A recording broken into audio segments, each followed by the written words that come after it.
Well, good morning, everyone. Welcome to one in a series of interviews from the Festival of the Sound in Parry Sound, Ontario. My name's Keith Horner, and I'm helping celebrate 30 years of fine music here at the Festival of the Sound. Today we have 3 long-time visitors to the festival. All of them true audience favorites. From England, cellist Bruno Shreker returns, about 10 years after playing his final concert with the Allegri String Quartet. From Lethbridge, Alberta, pianist Glen Montgomery, and from Toronto, Ontario, violinist Moshe Hammer.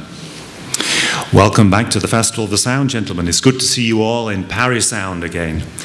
Bruno, you must have a mix of emotions returning on the other side of the platform, no longer with your cello. I must say, I feel a part of the family here. It really is true about this family thing.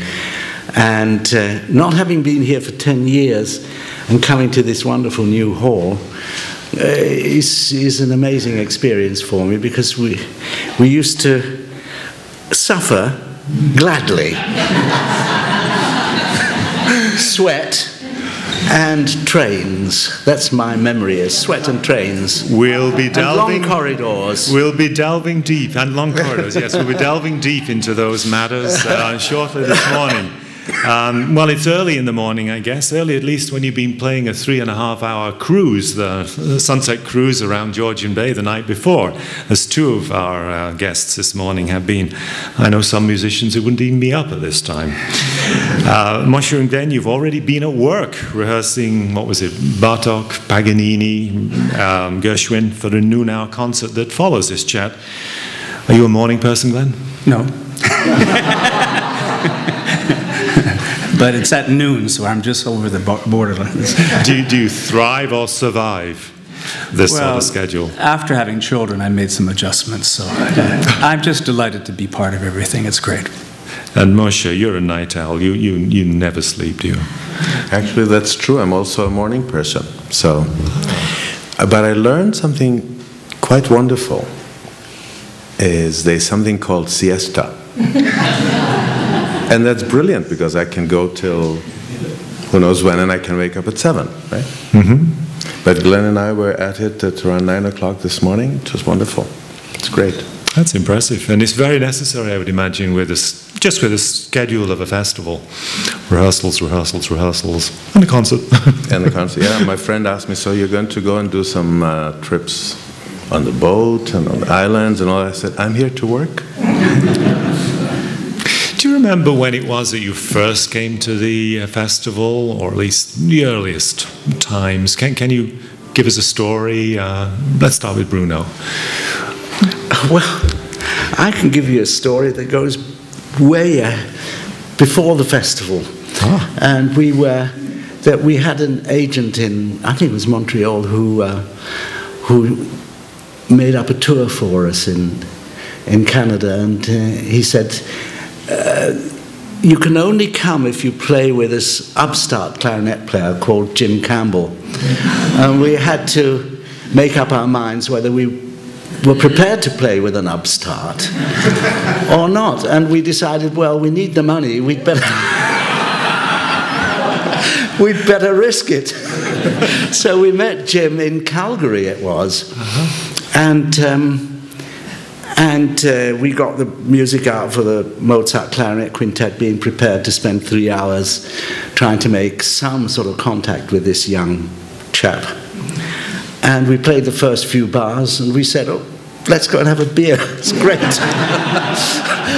And we've been friends ever since. I mean, it's been the most wonderful relationship we've had with Jim and the family and this family here. I've you over many years, and I'm delighted to be here.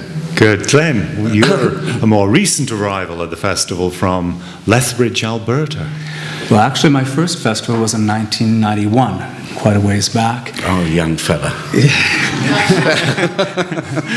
And the one thing that I observed, we use the word family all the time, but often people ask me if music's the most important thing in my life, and I say often it's certainly important, but not the most important thing. But music helps illuminate the things that are the most important.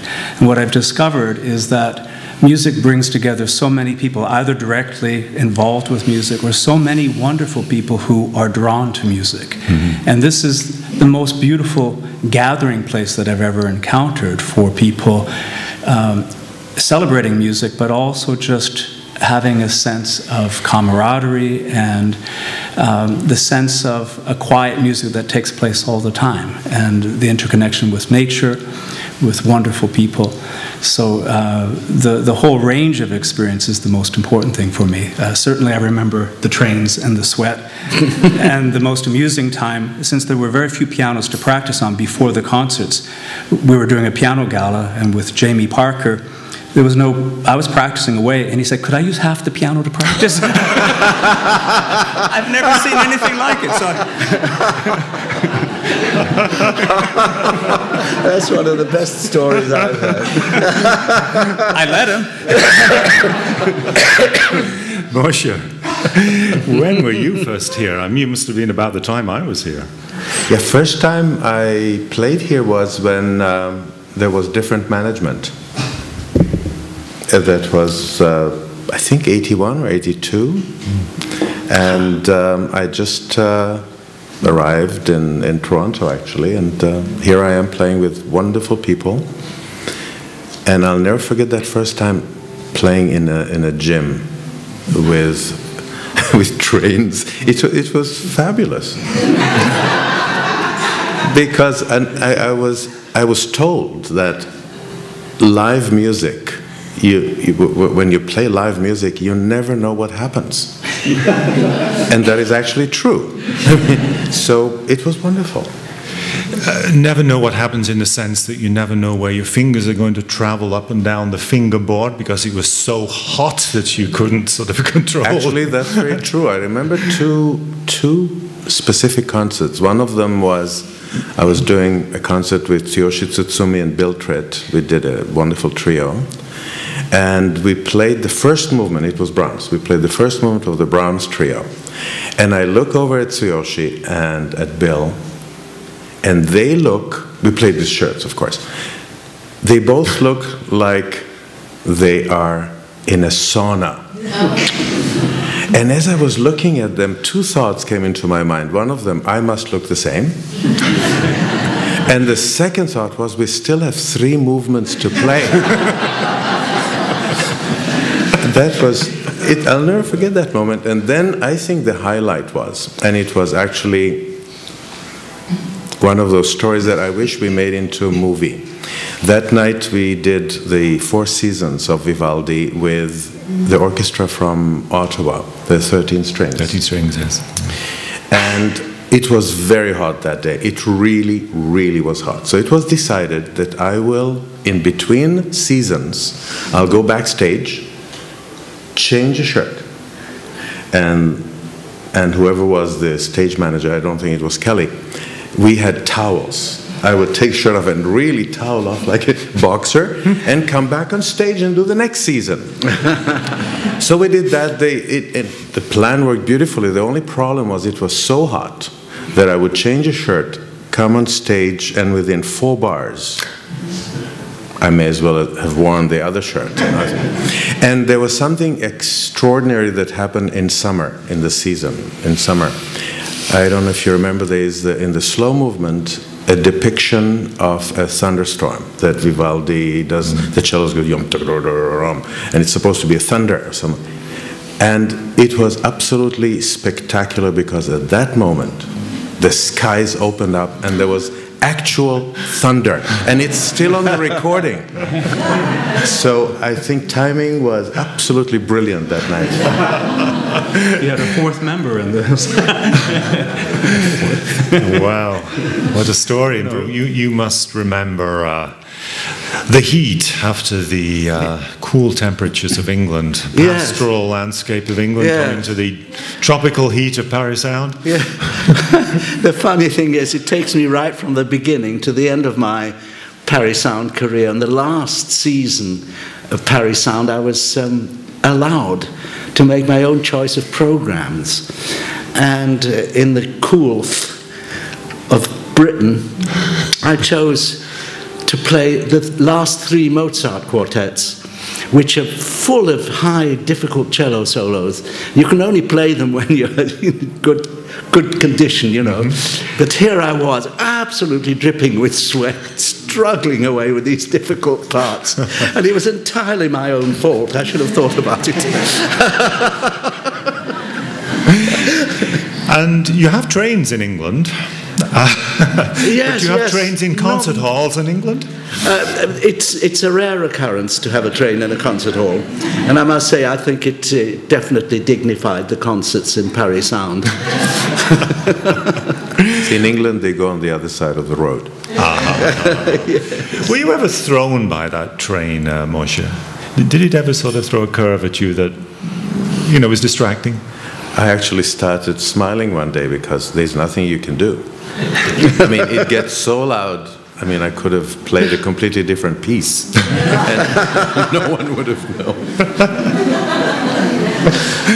Moshe, have you made friends through the festival? Friends that have sort of continued outside festival months or weeks? Yeah, this is, as Glenn was saying, the one wonderful thing about festivals as opposed to a one-night concert is when we stay in Paris Sound or another wonderful spot, we stay for 3, 4, 5 days. We get a chance to actually get to know people, not only rehearsal and a concert. So we get to have a lunch or a beer or a cup of coffee together.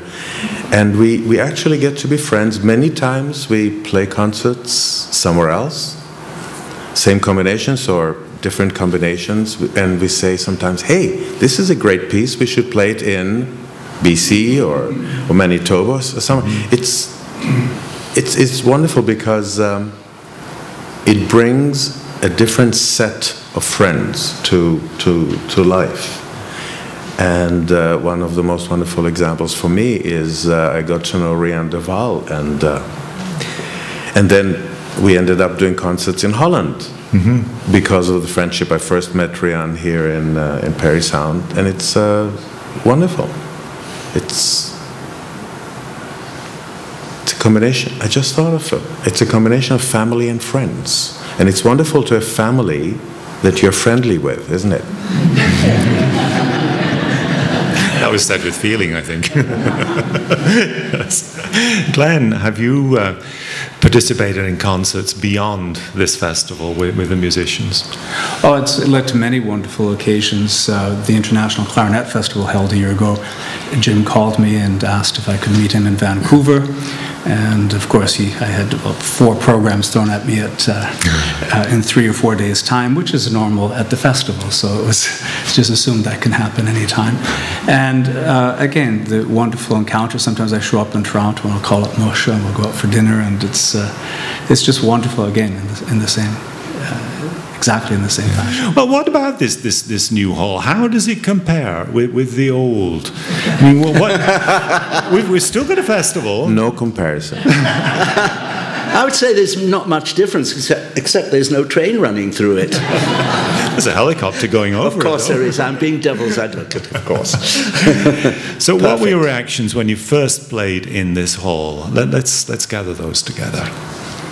It was spectacular, but I knew it would be because Jim told me one day that he tried out the acoustics without the roof, just before they were building the roof, and he came in and he did a sound check. Yes. And you can always tell, even without a roof, because you feel the energy of the walls. Yeah. And he said it was wonderful. He said it was great, and of course once the roof was built, and I came here and I expected a great sound, and it is. It was, and it is. And it's, to me, feels almost like I'm being enveloped with support. And it's a most wonderful feeling when you stand there and you know that someone helps you push that sound out into the audience. It's terrific. It's amazingly important, isn't it? Especially for string players. Yes, indeed, yeah. Glenn? I think it's the warmest possible environment that I've ever played. I've been a lot of places, but this, in terms of the texture of the materials used for the building, as Jim said, he had the concept that it was really somewhat like a cottage, a very wonderfully expanded, but yet warm and intimate type of cottage. And it's so embracing, it's so beautiful a texture. of sound. I like to go to the very back of the theater when not playing to listen to the rest of the performances, and it sounds beautiful there. It's just, it's a golden, golden theater, as fine as I know. Very good.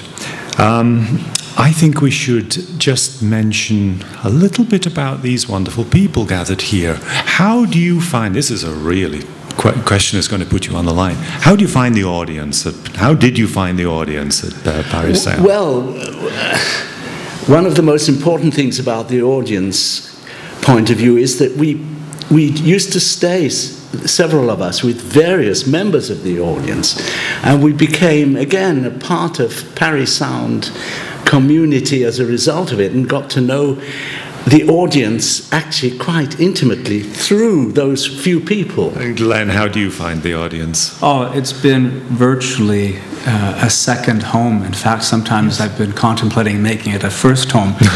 For my children, since they were very young, part of the concept was to make it an environment where all our families could be here. And for my children, they have some of the best possible memories. Pretty nice beaches around here, the wonderful cruises, meeting so many delightful people.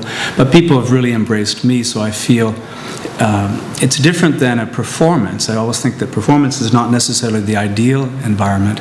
This is more like an informance. So everybody's just gathered, and people are genuinely caring about the music. It's not about trying to make a performance or a spectacle of any sort. And Moshe, I think with all the suffering and adversity and determination to listen to music under grueling circumstances over the past 30 years, or particularly the past 20 years in the old hall, this has built a pretty special audience, hasn't it? There's no doubt. Every time I play in Paris Sound, it feels like I play to friends and family. It's completely different than going into a concert hall, playing a concert, and you look out, you see maybe one face that you know, but here, and it's the same people year after year, and it's great. It feels warm. There's that feeling that people really want you to do well. And that is a wonderful feeling when we come on stage, and immediately there's that buzz that you cannot really hear, but you can feel it. And thank you. Thank you all. Look, we've touched some very profound and entertaining sort of thoughts and dimensions of music this morning. I want to thank everybody here. Thank you very much, gentlemen. Thank you. Bruno Shreker, Moshe Hammer, and Glen Montgomery, thanks for the conversation and for your memories of the Festival of the Sound. And to you, our audience, too, thank you for joining us before the noon hour concert. This time now for a quick coffee and a muffin, perhaps. You can find out more about Moshe's recent work with youth at risk, children at risk, at the Hammer Band. The Hammer Band, great name, isn't it? thehammerband.com. And there's a really interesting history of the Allegri String Quartet and stories about Bruno at allegriquartet.org.uk. And festivalofthesound.ca is where you can find out more about this series of interviews in the 30th anniversary season of the Festival of the Sound. I'm Keith Horner. Till the next time.